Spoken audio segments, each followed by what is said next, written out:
Current Middle East politics and culture and issues germane to the Jewish people.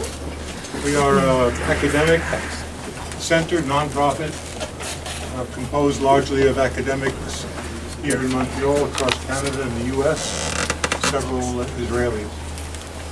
We publish various journals, one of which is the Daily Israelnet Briefing, which is a daily email magazine that goes out all over the world, currently read by about 50,000 people. And if that interests you, we're happy to send it to you. Just give Yuna, our secretary, your email, and you'll receive it gratis. It's a free publication. We have other publications. We have a quarterly journal called Israel Facts. We work very closely with students on and off campus. We mount various seminars and colloquia. One of them is our Israel Learning Seminar, pointed primarily at students dealing with BDS issues on campus. We just had our major gala. Every year we have a major gala here in Montreal. We have a second one in Toronto, where we have a second office and chapter. And the gala this year was devoted to Israel's contributions, biblical and modern, to Western civilization. This was Sunday night. We had a very large group at that, and we had Rabbi Cooper from the Wiesenthal Center speaking, and Ambassador Yoram Edinger from Israel, one of the leading experts on contemporary Israel society. So that is what we do. The offices here are open to those interested in the issues that we deal with. The library is an excellent working library. We have other research tools here, and we invite you to come and make use of this facility, particularly if you're students. And I'm very glad to see here today a number of my students and my colleagues from Concordia and a few other universities. And I guess it helps to have a major figure from Concordia speaking to us with his own following, who have clearly come here today. I'll say a few words about Gad Saad for you to situate his talk. He is the professor of marketing, at Concordia, and the holder of the university's research chair in evolutionary behavioral sciences and Darwinian consumption. He has received the university's Commerce faculty's Distinguished Teaching Award. He's been the recipient of the President's Media Outreach Award, and many other scholarly and pedagogical honors. He's written several books and a whole raft of articles, some 75 plus at current count, usually turning on the use of evolutionary psychology in marketing and consumer behavior. He runs a Psychology Today blog called Homo Consumericus, and he has his own YouTube channel, very much watched, a very large audience, called The Saad Truth. And that YouTube and the blog have engendered 4.3 million and 5.2 million total views, respectively. So he is a well-known academic figure, respected academic figure, a fine teacher, and also a media personality of wide repute. He received his BA, his Bachelor of Science, and his MBA from McGill University, and his MS and PhD from my own alma mater, Cornell University. His talk today is called Ostrich Parasitic Syndrome, Terminal Disease of the Human Mind. And I'm going to let him explain that very cryptic title to you in some detail. He's going to speak for about 40 minutes, 45 minutes, and then we'll open it up to questions and answers, comments. So we're delighted to have you here, and I hope this is the beginning of a much more continuous relationship between CIJR and Gad Saad. God, thank you. Thank you. Thank you very much, Fred, for the lovely introduction. Thank you all for coming out. I remember from the only time I think that I've been here, or maybe I've been 1 or 2 times here, I remember that the venue is very intimate, and my recollection is correct indeed. It's a very, very tight but warm venue. As Fred mentioned, I'll explain to you. For short, instead of repeating every time Ostrich Parasitic Syndrome, I might just say OPS. And you'll see what I mean in a second. Let's get going. So there are two of the greatest threats that have faced humanity come in one of 2 varieties. There are biological pathogens, either viruses, parasites, bacteria that have killed millions and millions of people. I won't list them all here. But if you, for example, have an innate fear of sharks, I would say that that's not the most adaptive fear. You should be afraid of mosquitoes because they kill a lot more people than do great white shark. And so we have biological pathogens that have killed a lot of people, but there's another group of pathogens, metaphorically speaking, that are also very problematic. And those are viruses of the human mind. So ideas, beliefs, attitudes, and mindsets that parasitize one's ability to think properly via the use of reason, logic, and science. And I'll explain very specifically what I mean by OPS. Maybe arguably now the most dangerous of all mind viruses that we face. Just to draw an analogy, since I'm an evolutionary behavioral scientist, I oftentimes look for analogies in other animals to study the human animal. Let me just briefly mention some parasitic or pathogenic manifestations in the animal kingdom. So in this first case here, you have the spider wasp. The spider wasp will sting a spider that's much bigger than it, rendering that spider completely zombified, and then that carries the spider to its burrow, and then it lays its eggs, and then the offsprings will eat the spider in vivo.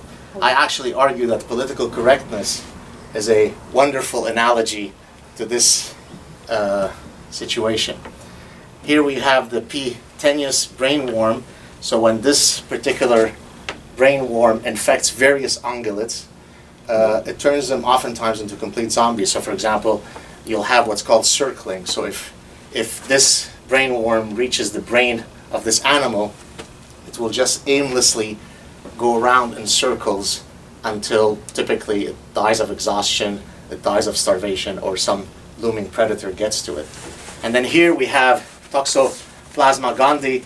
This is where it infects this mouse, which once it is infected with this parasite, the mouse loses its innate and very adaptive fear of the cat. So there are all sorts of cases in nature where a brain parasite will result in rather suboptimal and maladaptive behaviors.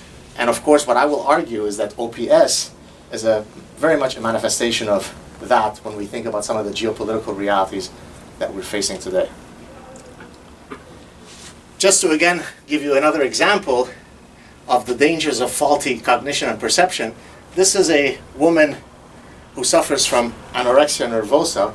Typically, most of these types of eating disorders, they're almost exclusively female-based, in the order of 90% plus. And there are some very interesting evolutionary and biological reasons why that would be the case. Well, when this woman is actually looking at herself in the mirror, she genuinely believes herself to be grotesquely overweight. Right? So there's something that's going on where there is a breakdown in her ability to perceive reality in the appropriate way, rendering her susceptible to slowly, dying a very, very painful death.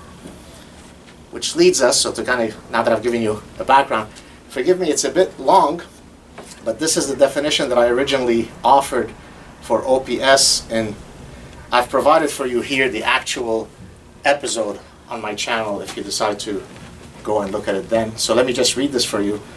So what is OPS? This disorder causes a person to reject realities that are otherwise as clear as the existence of gravity. Sufferers of OPS do not believe their lying eyes. They construct an alternate reality known as unicornia. In such a world, science, reason, rules of causality, evidentiary thresholds, a near infinite amount of data, data analytic procedures, inferential statistics, the epistemological rules inherent to the scientific method, rules of logic, historical patterns, daily patterns, and common sense are all rejected. Instead, the delusional ramblings of an OPS sufferer are rooted in illusory correlations, non-existent causal links, and feel-good progressive platitudes. Ostrich logic is always delivered via an air of haughty moral superiority. Two telltale signs of comorbidity include a nasty form of the Dunning-Kruger effect, arrogant and self-assured about one's idiocy, and introspective blindness, inability to ever know that you are afflicted with OPS. These comorbid factors, when coupled with OPS, render meaningful dialogue impossible. Let me give you some classic manifestations of OPS. This is OPS. This is OPS. Western feminists, this is liberatory because it averts the rape gaze of males. This is patriarchal oppression. That's OPS. This was actually yesterday, and I went after her. I can't take all the credit for having her taken down her tweet, but I'd like to take some of the credit because my last Sad Truth episode was actually critiquing this tweet, which you will no longer find because of the backlash. You have it too. What's the tweet say? Our strength is in our differences. Our power is in our diversity. We are so beautiful, all of us, when we see each other. Except that this woman can't see anything, nor can you see her. Other than that little twist of irony, we're good, and we see ourselves and so on. So I went after her, and eventually, many people went after her. She took it down. What did you say to her? I didn't say to her. I tweeted to her, but I put out a Sad Truth clip where I analyzed the stupidity. This is actually from another one of my Sad Truth clips. These are a bunch of IDF soldiers praying at the wall. There's a doctoral student, an Israeli woman, a Jewish woman, at Hebrew University, who produced a paper while she was a doctoral candidate a few years ago, where she was looking to identify the rampant cases of rape of Palestinian women, the innocent, honorable Palestinian women, by the grotesque, evil Jews. When she found out that there wasn't a single reported case of rape, not a single one, what she concluded was that what more evil and diabolical, manifestation could you have than these IDF soldiers who so dehumanize Palestinian women that they're not even good enough to rape them. So to rape women is a manifestation of how evil the Israelis are. Prize too. And got a prize. And to not rape women is also a man. So all roads lead to the evil Jews. This is another example of OPS. This is a personal example. This is a clip, New Trends in Arabic Anti-Semitism. You'll see a montage of about 20 plus minutes of some of the very beautiful tolerance and peace that these lovely dispensers of peace think about the Jews. A Jewish friend of mine had asked me, what does Islam preach about the Jews?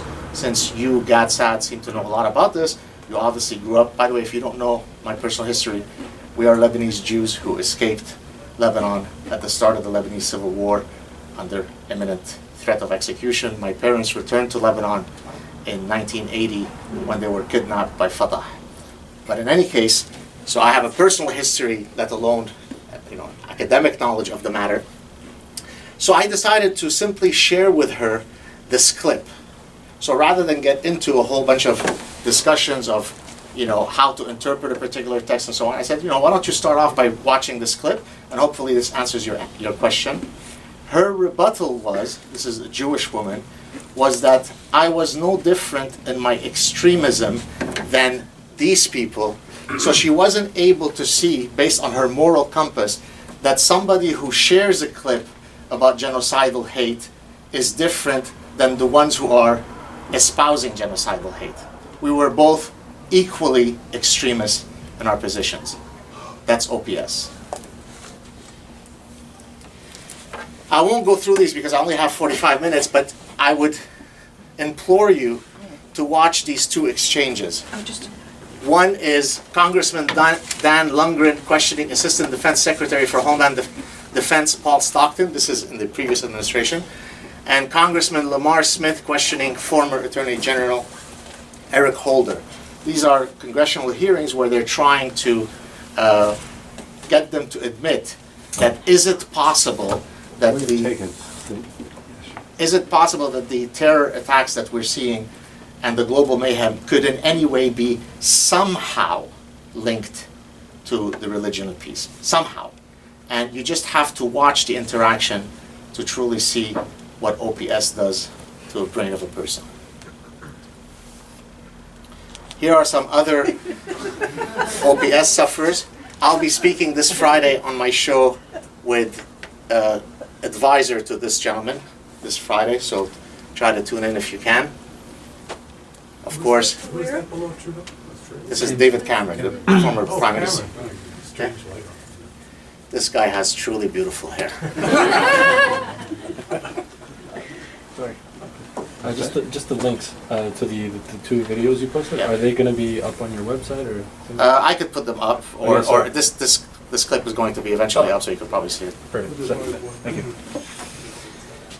So remember that these guys always say, you know, the 30,000 plus attacks, none of them have anything to do with redacted, don't say it.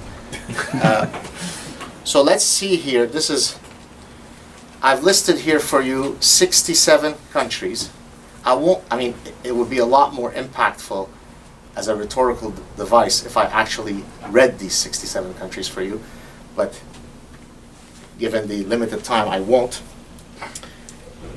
So there are 67 countries that have been the recipients of tolerance and love, and here are some of the reasons that have been proposed. I won't read all of them, but they're fantastic. Violent video games. Lack of adequate exposure to art. This is not satire. This is not Gad Saad satire. You could find the links to each of those arguments made by very serious people. It's just male bonding. It's workplace violence. This is Major Hassan. Okay? This is climate change. It's droughts. It's carbon emissions. Bill Nye.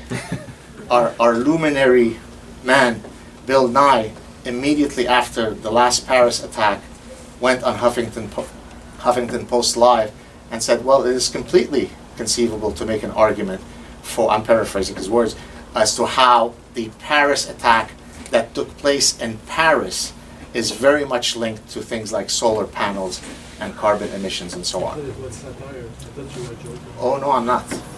Okay? And we could go on and on and on. I won't go through all of them. Here's the latest manifestations. Riz Ahmed, who some of you may know is an actor, warns Parliament, this is from The Independent, right, that a lack of diversity in TV is leading people to ISIS. I mean, usually the way it works in acting, you apply for a job, you don't get it, you run off to Raqqa to throw away the Shia dogs off the rooftop. It's a very direct link. It seems very, very possible. This is another one. This has me scratching my head because I too am unable to identify a motive. It turns out that the Westminster attacker acted alone, and the police says the motive may never be known. It's not satire. We led our journal today with that headline. Yeah. It's called a mediocrity. Okay. So I'm giving you now sort of to whet your appetite about OPS, but what I'll do next is I'll actually give you various instantiations of OPS and some of the rhetorical devices that OPS sufferers will typically use. So this was the first example, so OPS example 1, it doesn't matter how much data I provide you, it could never be linked to the ideology of peace. Here's another one. This is what I call the deflect, deflect, deflect. But bruh, what about the Crusades? What about the Old Testament? What about the 12 people who belong to an incestuous clan called the Westboro Baptist Church? I know I'm staying up all night, almost with our bags packing, because I'm so afraid of the Westboro Baptist Church coming after us. What about the 8 people, I think it's 8, Christian murderers at abortion clinics? Bruh, what about Timothy McVeigh? All religions and cultures are equal. Every faith has bad people. And of course, to criticize Islam is to demonize all Muslims. There are many other strategies of deflection. I'm just offering you a few. Of course, if I had more time, I would drill down on each of these and demonstrate how just profoundly idiotic they each are. 3, OPS 3 is what I call unicorn Islam. These are leading imams of unicorn Islam include nearly all Western politicians, right? So for example, unicorn Islam is where real Islam loves everyone, but they have a special affinity for Jews and gays. Some of the grand muftis of unicorn Islam is this luminary, Reza Aslan and Judy Jasser. This is actually one of my followers who created this meme. This is based on a quote that I had. He took this quote of mine and he came up with this. So the mind of the religious apologist, ideology preaches very clearly X, Y, and Z, but not A, B, or C. Apologist abhors the former, but supports the latter. He builds a unicorn version of his or her religion wherein A, B, C are allowed and X, Y, Z are forbidden. I call this the unicorn bias, right? It's just endless, right? I've been involved in this engagement with endless people, thousands of people, and they always succumb to this type of bias, right?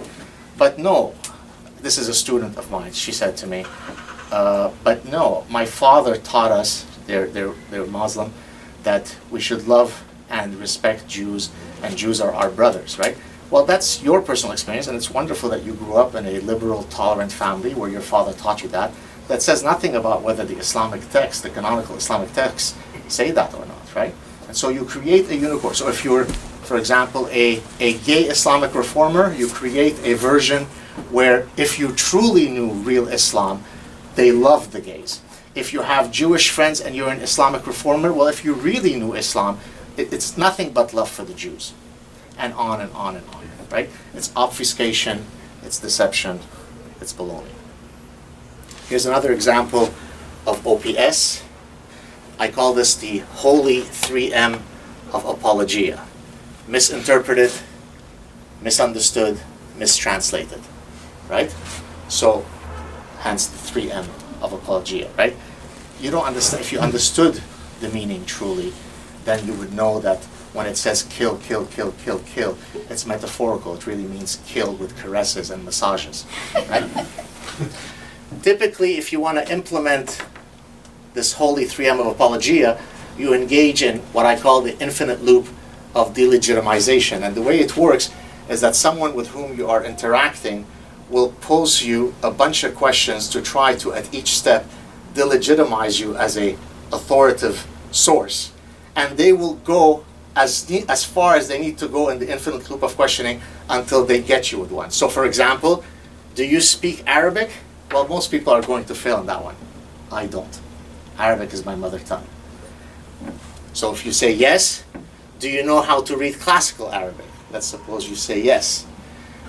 Well, are you a Muslim? Yes. Are you a Hafiz? Hafiz in Arabic, Hafiz is to memorize, so a Hafiz is someone who has memorized the Quran, who could recite it fully by memory. Are you a theologian, and more specifically an Islamic cleric? Yes. Were you trained at Al-Azhar University? Yes. Now he's running out of questions.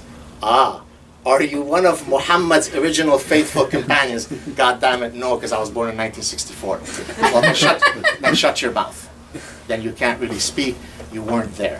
So in other words, even for someone who passes n minus 1 of these questions, I could get you at the nth question to delegitimize you. Okay? Now remember here, one of the questions that I'm trying to demonstrate that you're not an authority is, are you an Islamic theologian? Were you trained at Al-Azhar?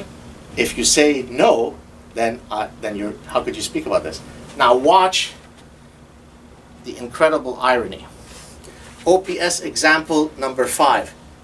But he's no true Muslim, bruh. Now that one is based on the no true Scotsman fallacy, which is a real cognitive fallacy, right?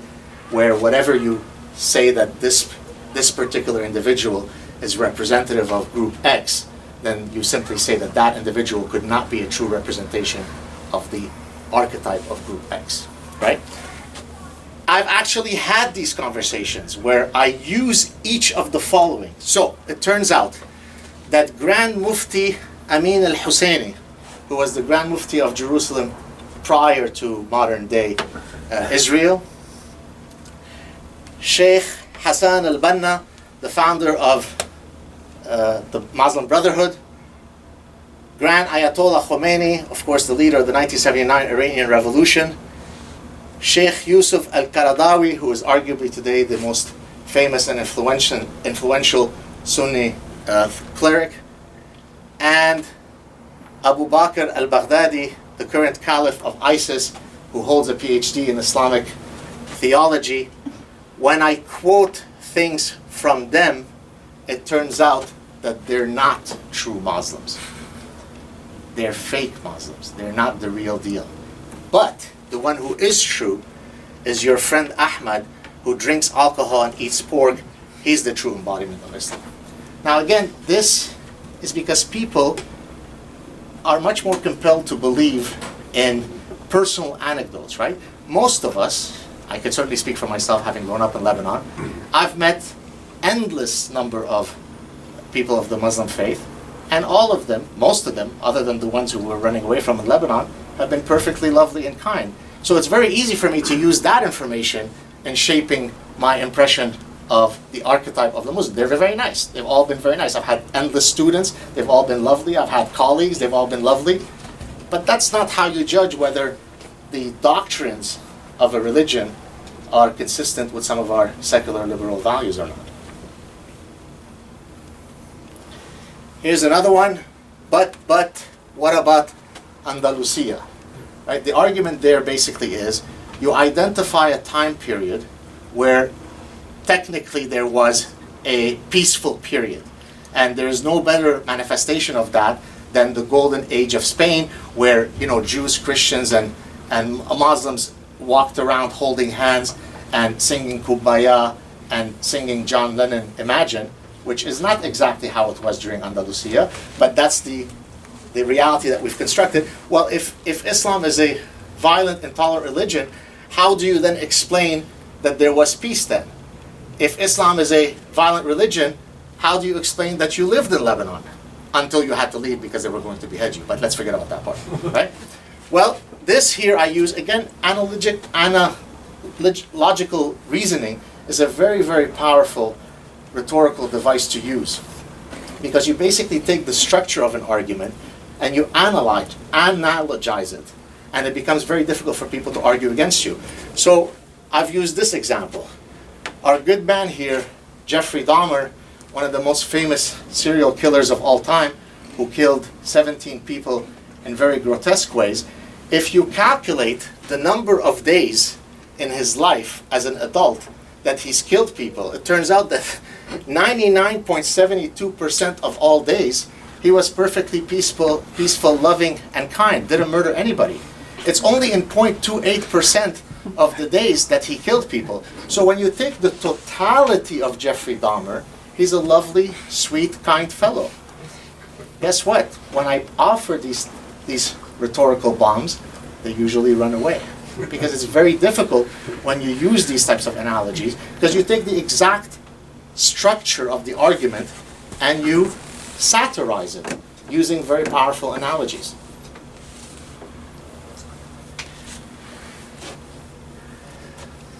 this is the hashtag, not all Muslims, right? And Lawrence Krauss, who is a physicist, famously wrote an article where he said he was talking about the likelihood of you dying of a terror attack and compared it to all sorts of things. Well, you're much more likely to die of stomach cancer, you're much more likely to die of this and that, so don't worry about it. Go about living your merry life. So I took this opportunity to analogize this. So here we've got a dark alley. Yes? Now, in 2014, the murder rate in Canada was 1.45 people per 100,000. That's a very, very, very small probability. That's of all murders. Now, the number of murders in dark alleys, by definition, probabilistically, is a much smaller number than that. It is much less than 1.45 per 100,000. Therefore, you shouldn't be afraid to walk down a dark alley. This is why it's very important to have the hashtag, not all dark alleys, hashtag stop dark alley phobia. Because you're marginalizing dark alleys when you are doing this. In most cases, it's perfectly safe to walk down dark alleys. Only the naturally lobotomized could argue these things. But once you're trained in cognitive psychology and psychology of decision making, once you have a functioning brain, then you realize how erroneous this type of thinking is. OPS example number 8. This is called the ostrich permutation game. By the way, if you're thinking, well, why do I come up with these terms? Actually, again, it's for rhetorical reasons. When you name something and it becomes mimetic, when it becomes viral, I could now go on the internet and do a search, and there are 10 million people that are using these terms. I don't do it because I'm being narcissistic, I'd like to see my meme spread. It's because that becomes a powerful way to describe a phenomenon. So that's why I take the time to come up with these terms. Okay. So, it turns out that what we're fighting, if you take the following 3 words, militant, violent, and extremist, well, my undergrad was in mathematics and computer science, so luckily I could calculate these permutations. If you've got 3 words and you want to come up with 2 permutations, it ends up that the number is 6, so you could fight against violent extremism, or violent militantism, or militant violence, or militant extremism, or you could fight something completely different, which is extremist militantism, or the very different beast, which is extremist violence.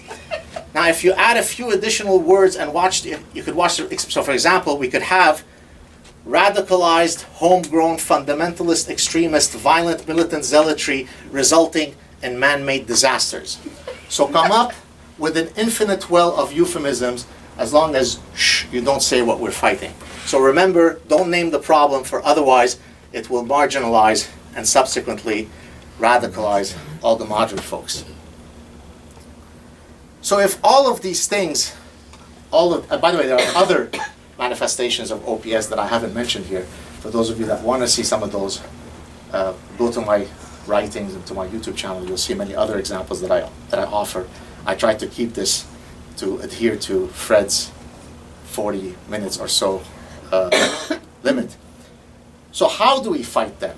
Well, first of all, knowing these rhetorical strategies and how to combat them is one way to fight them. But what I'm going to argue next is actually something that I've been pushing in my scientific work. Before I explain all this, let me give you the background to what a nomological network is. In evolutionary science, a nomological network is a network of cumulative evidence that I build when I am making an evolutionary argument. So for example, if I want to argue that men have an evolved preference for women that exhibit the hourglass figure, right? And why would that be an evolved preference? Well, I could collect data that's medical data, epidemiological data, cross-cultural data, psychological data, neuroimaging data, data from men who have never had the gift of sight, who will prefer such women by simply touching different mannequins.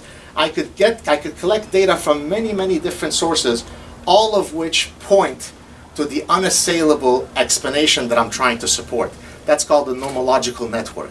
So I take this epistemology and I apply it to what we're talking about today. So for example, if I want to know, is religion X peaceful? I could say, well, what is the broad range of data that I could collect to help me determine whether, yes, it is indeed peaceful, or perhaps it's not. And so here, this is called a nomological network.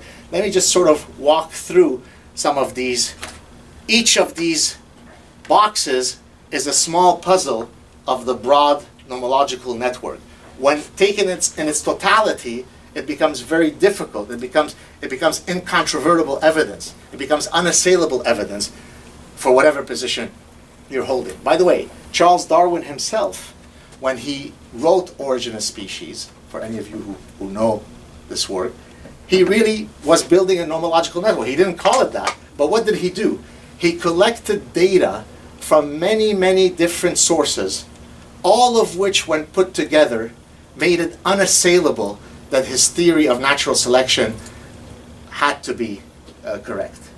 That's what he was doing. He didn't collect one data source. He didn't collect one study.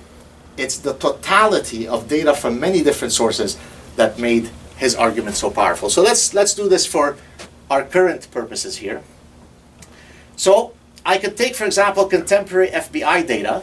I could do an analysis of FBI terrorist list to gauge whether a particular religion has a greater likelihood of contributing to that list. So there is such a list. There is a list of the top 35 or 40, I don't remember the exact number, who are those 40 people. And I could look, for example, whether Latvians are more likely to be there, whether people from Vietnam are more likely. Is it the Haitians who are more likely?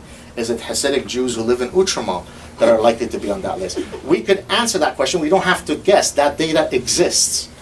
We could do a similar analysis for governmental no-fly lists. So there is a list, I think, of 65,000 names that are on a no-fly list. We could look to see whether there is any common thread that runs across these people. If this type of data doesn't, nail it for you, well, we could look at a database of terror attacks. The University of Maryland has a global terror database, and we could look to see whether there's any particular group. Maybe it's communists, maybe it's eco-warriors. Let's see who is likely to be on that terrorism database. The Religion of Peace has a list, and it's a conservative list, by the way. You should go and check it out. Over 30,000 documented terror attacks since 9/11 alone. The 67 countries that I listed earlier were from that website. If you want something even quicker, you could just go to Wikipedia. Wikipedia keeps a count every year of the main ones.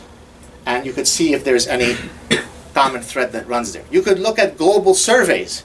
For example, the Pew surveys, which are nonpartisan, very reputable. Pew surveys, they track people's attitudes and behaviors toward foundational values of secular and liberal society. So for example, since we're here in this particular venue, I could go and look to see whether there are particular countries that hold grotesque views of the Jews. And if I find that the survey, these Pew surveys are showing that 97, 98, 99% of a small minority. See, I don't know, maybe I forgot my stats, but it seems to me that 99% of a group is maybe not a small minority. So if 99% of a group is holding genocidal hatred towards the Jews, maybe that's something to talk about. There's global patterns of Jew hatred that we could look at, for example, the Anti-Defamation League reports. Let's keep going. We could look at historical data. So we could look at the analysis of the number of people that have been killed by adherents of religion X and the name of X since its founding. That data exists. If you're a historian, you have access to that data. You can get a sense of when Group A conquered region X, how many people died during it. How many people have been killed by fascism, by Nazism, by Judaism, by Islam, by Jainism. We could get that data. We don't have to engage in silly platitudes. That data exists. We could use the scientific method to navigate through this issue. We could look at the plight of religious minorities. So for example, we could look at longitudinal analysis of how well religious minorities fare in countries where X is the majority religion. That data exists. It's about as clear as the existence of gravity. You can go and check it out. It exists. You could apply the tools of science to navigate through this question. Let's finish our nomological network. I'll come to this one last.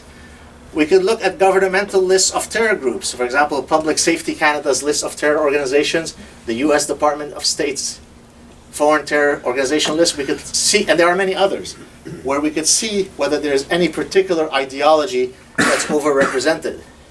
We could look at data from global indices. So how do ex-majority countries score on a broad range of well-being, freedom, and equality metrics? Now, all of these data sources coming from completely different paradigms, from different methodologies, procedures, will each contribute to the puzzle. This one, ultimately, though, is the one that allows us to answer whether a particular text preaches love or hatred. For those of you who are social scientists, you probably have heard of the methodology of content analysis. Content analysis is the technique that allows me to quantify the content of texts, right? So if I want to know, for example, how has the portrayal of women changed in advertising in the last 50 years?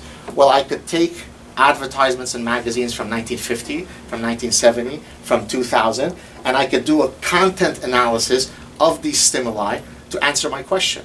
So if you want to know whether some canonical text preaches brotherly love or hatred, you could use the tools of content analysis to answer this question. And as a matter of fact, there's a gentleman that probably is known to some of the folks in this room, Bill Warner, who used to be a former professor of physics, who after he retired as a professor of physics, has dedicated much of the last 10 plus years to the very serious and formal study of Islam, has exactly done that. He applies the tools of content analysis to study the content of anything you want. You want to study the Old Testament, you want to study specifically Deuteronomy, we can do that. You want to study the Hadiths, we can do that. The Seerah, the biography of Muhammad, we can do that. The Quran, we can do that. And then we could have a very unbiased way to say how often is love preached towards the Jews versus how often hatred is preached towards the Jews. We don't have to engage again in ignorance, in platitudes. There is a quantifiable way to get around that. So by coming up with all of these different data sources, then we can have a sense whether we feel confident in our position that religion X is peaceful or not. Okay? So to sort of try to wrap it up, or to wrap it up. So how do we combat OPS? Well, number one, we recognize the existential threats posed by OPS and the forces that have led to its spread. I haven't spent much time discussing this second part, right? I've offered you a preview of some of the key manifestations of OPS, but what we haven't discussed here today is, well, what causes people to be infected in this manner? What are some forces that has caused the West to slowly inch, as I say, towards the abyss of infinite darkness? What is it that's causing people to not be able to think clearly, to engage in disordered thinking? And that's actually what I'm hoping to do in my next book. Number two, we can eradicate political correctness, for it has utterly stifled the ability for reasonable people to have meaningful engagements about important issues. Unless we eradicate political correctness, we will lose the battle. For those of you who think that this is a battle, a military battle, or a battle of how to stop the next ISIS terrorists from getting in, that's a very short-term view. You have to take a long-term view of the problem. This is exactly what I discussed, if any of you watched or listened to my chat with my good friend Sam Harris, where we talked about these issues. And one of the things that I made to him, that I tried to convey to him during our chat, is that if you look at a much broader view, 50 years, 100 years, 300 years, then the question becomes not whether letting in 50,000 Syrians, what is the probability that some of them are going to be ISIS members, but rather by letting in 50,000 people who, most of whom don't hold values that are necessarily congruent with your Western secular liberal values, that's the question you want to be asking, right? And then your level of alarm will change. Yes, very, very few people are hardened ISIS terrorists, but very, very many people don't hold the same views as you when it comes to Jews or gays or women's clitorises. Okay? So, number three, use reason and the scientific method to win the battle of ideas. Right?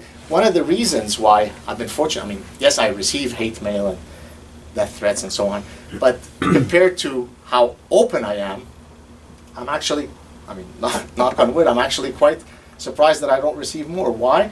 Because I don't engage in fiery. Anything that I say is ultimately something that I can hopefully support with data, with reason, with logic. And therefore people don't necessarily feel aggrieved by what I'm saying, because I can always back it up by some data source. I don't engage in fiery language. Of course not all Muslims are bad. Most are perfectly lovely. But does Islam contain things that are perfectly inconsistent with what we want here? Absolutely. Can I point to it and quote it and analyze it for you? Yes. Do I speak Arabic? Yes. It makes it more difficult to try to delegitimize me. Okay. And then finally, do not cede a single inch. M103, motion 103, can you hear me? Do not cede a single inch to any ideology that is antithetical to our secular liberal. And when I say liberal, I contrast this with faux liberal. Most of the people who call themselves liberal today are actually faux liberals and our modern values. Thank you very much.